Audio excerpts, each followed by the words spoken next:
संतोष देशमुखांचे जे हत्यारे आहेत, ज्यांनी निर्गुण हत्या केली आहे, त्यांना फास्ट ट्रॅकच्या कोर्टामध्ये ही केस लढवून तात्काळ फाशी द्यावी. त्याच्यामुळं मला असं कुठेही वाटत नाही या बाबतीमध्ये.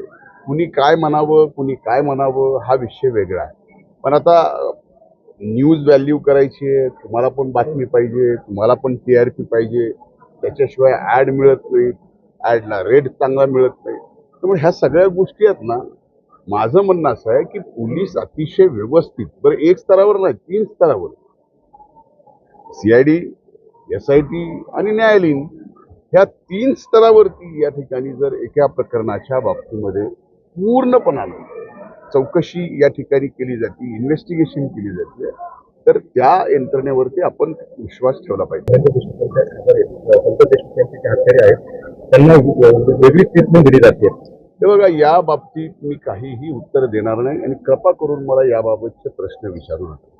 मी स्पष्टपणानं सांगितलंय की स्वर्गीय संतोष देशमुखांचे जे हत्यारे आहेत, ज्यांनी निर्गुण हत्या केली आहे, त्यांना फास्ट ट्रॅकच्या कोर्टामध्ये ही केस लढवून तात्काळ फाशी द्यावी. त्याच्यामुळं मला असं कुठेही वाटत नाही या बाबतीमध्ये.